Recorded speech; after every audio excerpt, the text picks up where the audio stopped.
to Thursday, April 17 meeting of the Delaware County Library System. Calling this meeting to order. Does anybody have any public comments on agenda items only? Okay, seeing no public comment, let's move on to the minutes from February 20th, 2025. Those were distributed electronically by Annie Lapley to the board.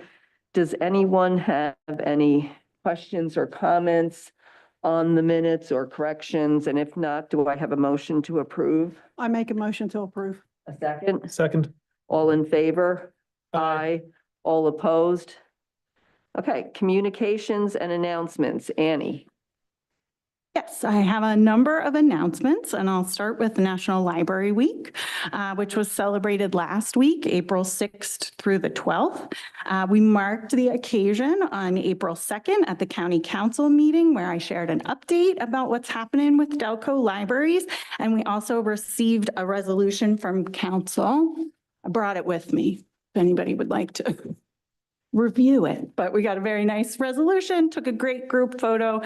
So it was a nice opportunity to share with council and residents what's going on big picture wide across the county. We also celebrated with our second annual Read at Rose Tree event. It was a little cooler than we would have liked, but we had about 60 people gather in the amphitheater with their picnic dinners and books to read in the park. And we were also joined this year by Lyra and her handler, Linda, who is a therapy dog that works here in the county. And I also wanted to give a shout out to Jenny, who works with the teens at Helen Cape Furnace. She had a big group of teens come to the event, and that was really fun. They really liked the meeting Lyra, so that was great. And then a number of our member libraries worked with their local municipalities to acknowledge the week through resolutions and proclamations. So again, just a big thank you to everybody who helped bring visibility to National Library Week. Any questions or comments? Okay, I'll keep going. I just wanted to congratulate two of our member libraries on receiving a Keystone Grant for public library facilities this year.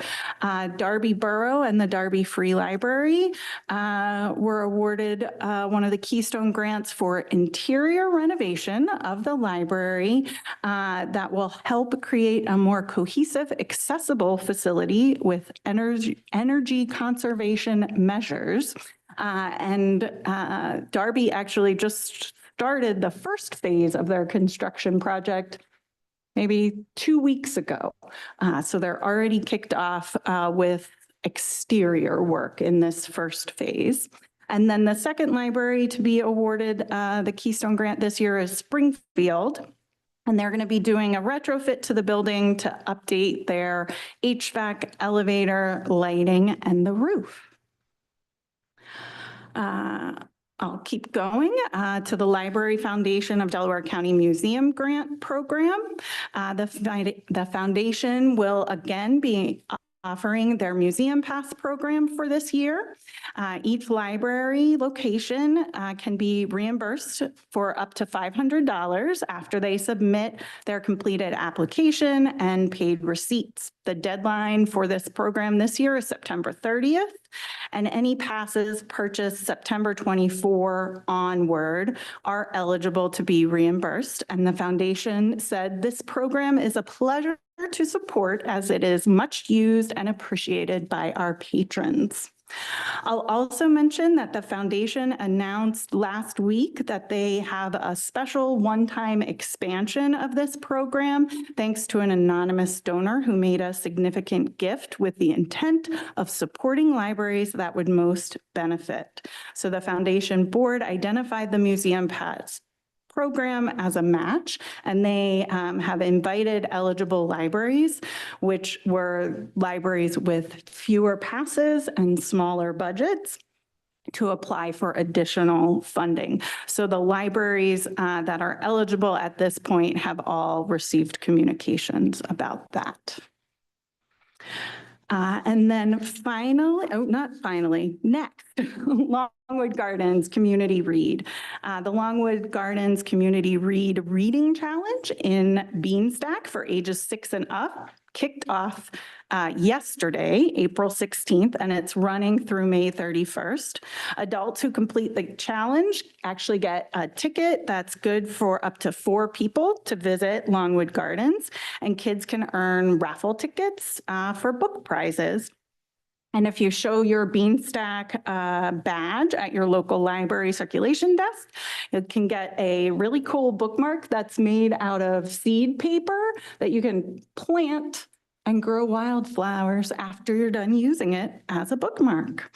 And also this year's youth title, which is The Extraordinary Gardener, is currently featured at Story Walk in Rose Tree Park. And many of our libraries are hosting programming around the Longwood Garden Community Read over the next few weeks. So if you look on the DCL calendar, there is a filter to look for Longwood Gardens programs. And many of those will offer that voucher for 4 folks to attend. So look in the description if you're interested in finding out more there. And then last, Science in the Summer. This year, we're going to have 14 libraries that are hosting the Science in the Summer program with the capacity to have about 280 children participate. The sessions are going to take place in July and August, and registration through the DCL calendar will be required. This is for kids in grades 2 through 6. And they'll have the opportunity to explore 5 careers in health sciences: dietitian, athletic trainer, cardiologist, epidemiologist, and orthopedic doctor. And the children who participate in the program will get a voucher for free admission to the Franklin Institute. Yeah. And a quick question with the Longwood Gardens Community Read. You said that if you present your beanstalk at your local libraries, you can receive that, the seeded mark. Have those been distributed to all of our libraries? Yes, all the libraries have them. So wherever you go, you can just show it on your app. Thank you. Yeah. Thank you.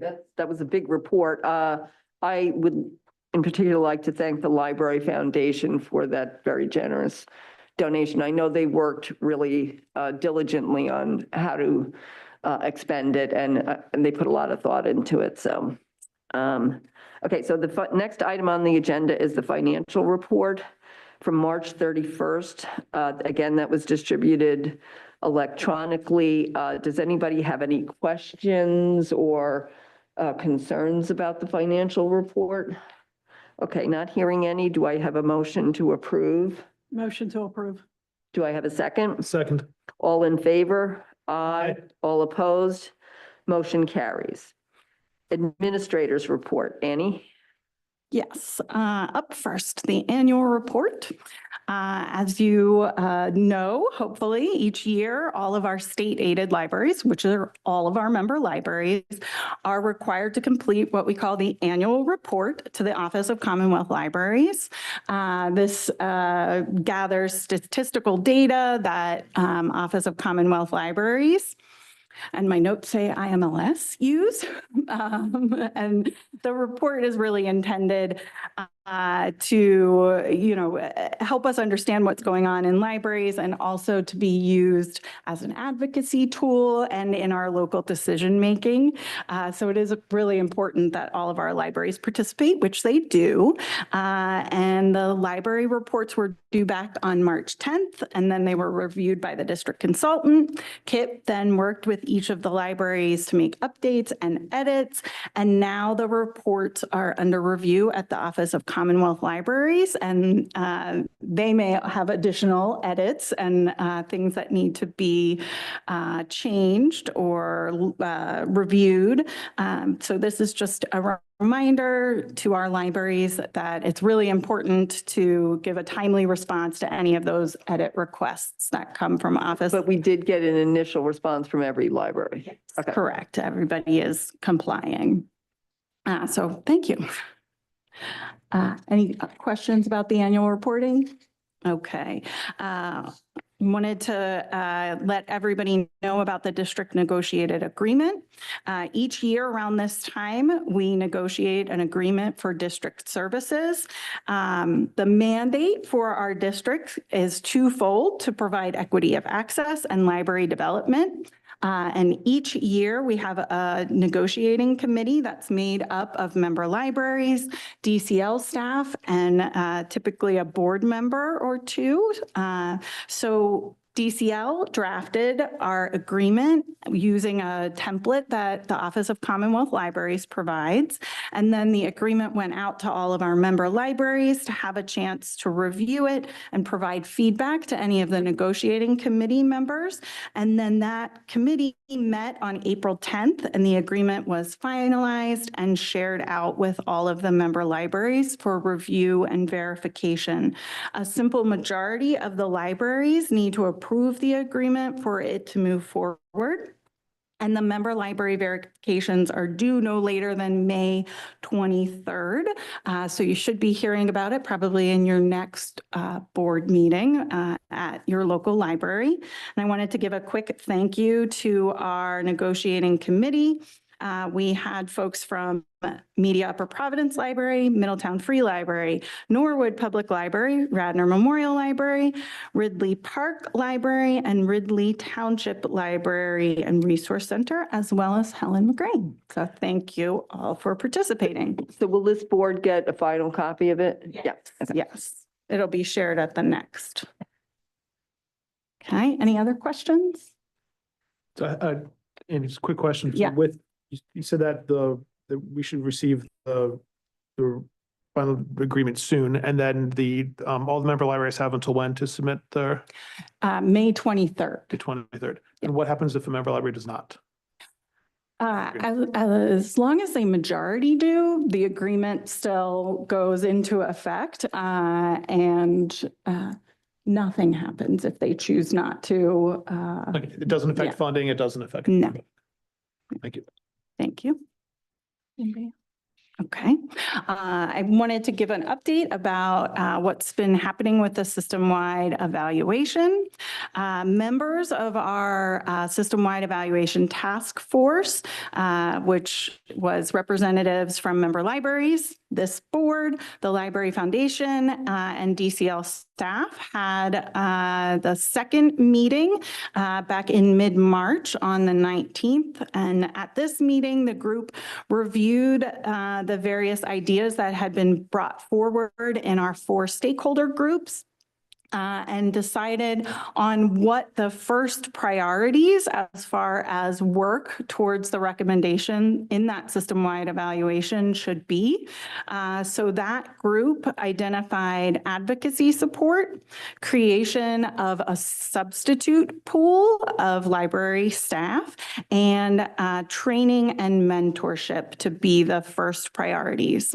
So after we decided on those, we then broke up into small groups to do some brainstorming about how to begin working on each of those priorities.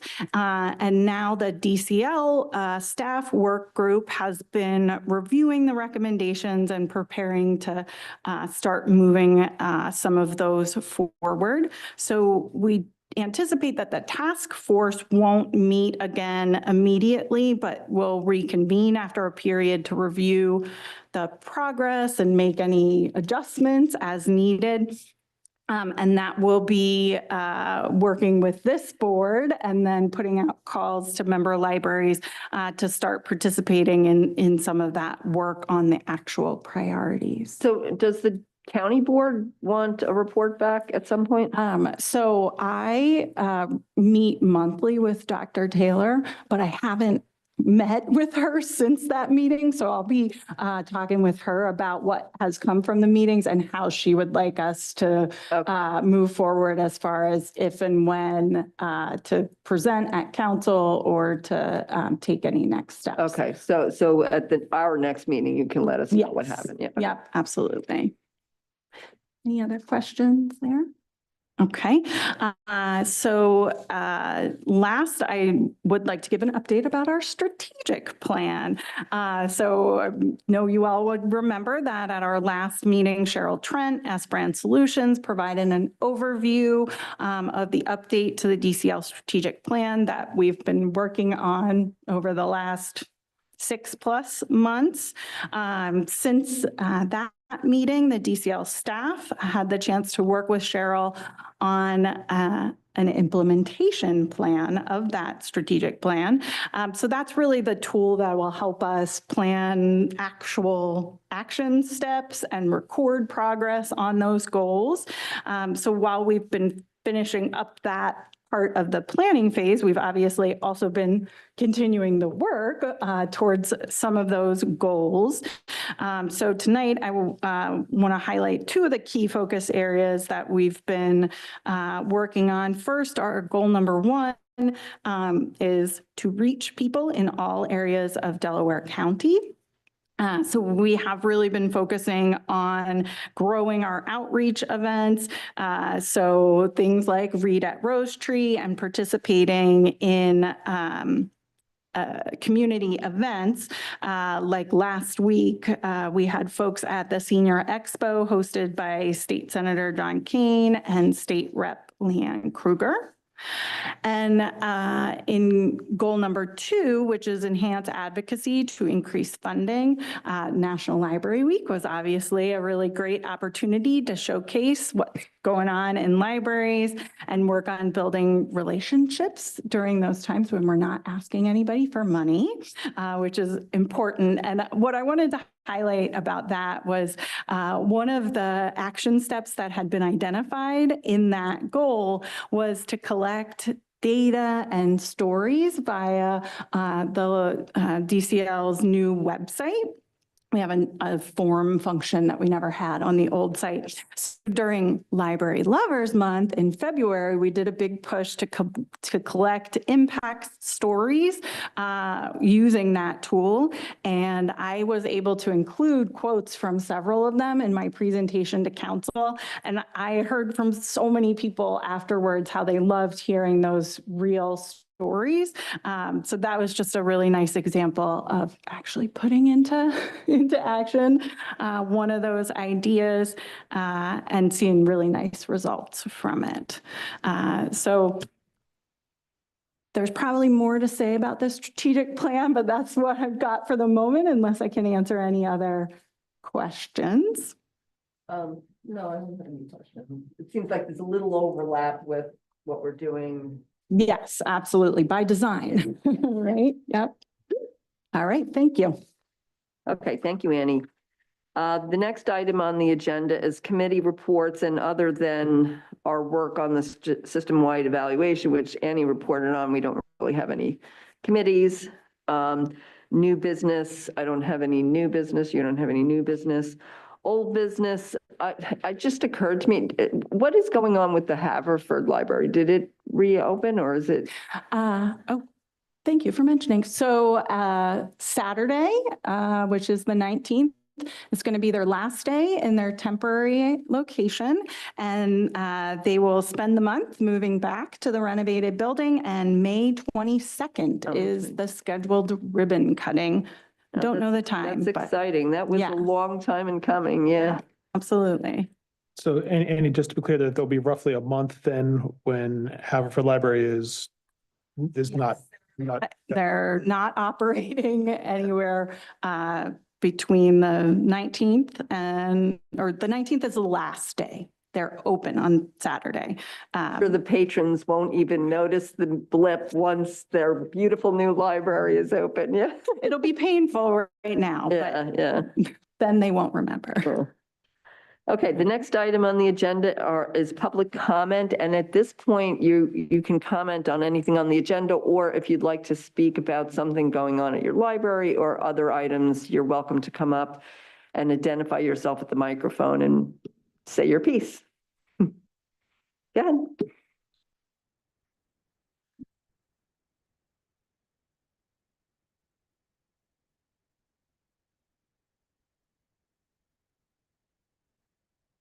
Hi. I'm Stephanie Moore. What else do you need? Address? Your library. Library, Helen Kate Furnace. Okay. Yep. And another province. Just two quick points that we wanted to mention. Thanks to a generous donor, we just completed a beautiful activity-based tile renovation in the children's library that invites children to explore and play in imaginative ways. Children can now follow a charming garden path of brick tiles stamped with city names into the children's library. Nearby, a pond created with blue stone tiles features hidden fish for kids to discover. So that's a really new fun way to get the kids into the library and get engaged with us. And then we are also participating in Delco Gives again this year. And we have our food truck Friday on Friday, April 25th from 5:30 to 7:30 in our library's parking lot. It is our Delco Gives fundraiser. We'll have 4 different food trucks, the Little Sicilian, Plum Pit, Conshohocken Brewing Company, and Brotherly Love Ice Cream Truck.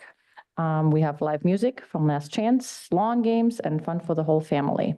We are suggesting a $10 donation at the door, which will count towards our Delco Gives. That sounds like a nice event, yeah. Okay, yes. yeah. So you said you're from Cape Furness? Yes. So actually, I was going to make an announcement, but it involves your library, so I'll make you, since you're standing up there. Okay. There is a documentary that is coming out called Free for All about the public libraries in the United States. And it is going to be on PBS on the night of April 29th. But Furness is having a screening of it tomorrow at 1 o'clock. And then Media Library is having a screening on May 9th. Okay. But I do know Tredyffrin Library in Chester County had a screening of it, and they said it was excellent and very well received. And I know in today's trying times with libraries and library funding, I think it's good to get some positive,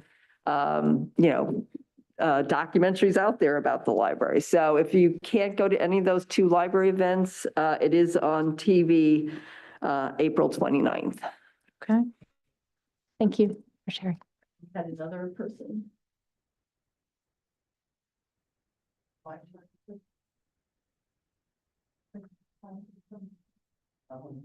I'm so sorry. I just lost my notes. I'm so sorry. I'm Jennifer Quinn from Ridley Township. And I apologize.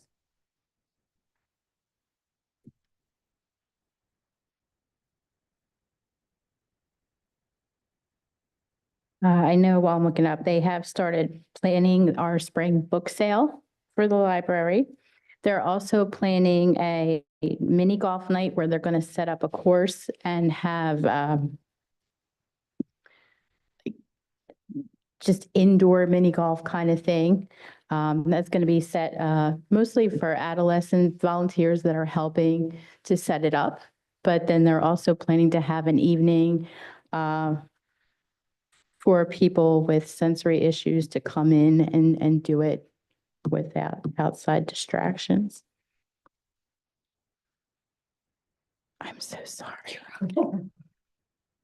I was taking notes on hers and I lost the thing that I had open.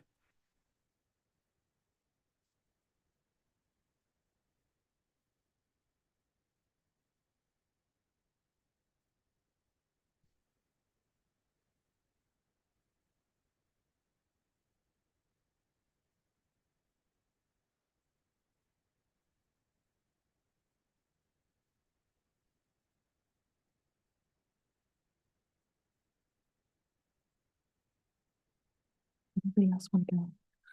All right, I have a 2 quick things, so I'll do it while you're looking. One, before our next meeting, Delaware County Library's headquarters has 2 folks that are retiring. So I just wanted to acknowledge Monique Langford, who's our clerical support and started with us back in 2021, who'll be retiring at the end of this month. And also Diane Arnold, who's our reference and outreach coordinator, who started with us in 2018 and will be retiring at the end of May. So I wanted to give them a quick shout out and congratulations. And I also wanted to welcome 2 new directors, the Rachel Cole Community Library has a new director, Raina, and I'm blanking on her last name. I'm sorry, Raina, who started this week. And the Yaden Library had Carla Kaufman begin at the beginning of the month. So welcome to those new directors.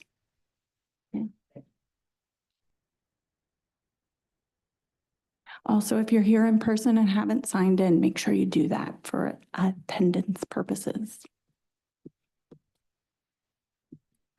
I can't get it. That's okay. And I That's okay. You can apologize. say it next week. Thank you. Okay, Jody is going to read a comment that we got in, we do allow for people to send in comments to an email address, and we do apologize, we forgot to check the account for the last meeting, but this is a notice from.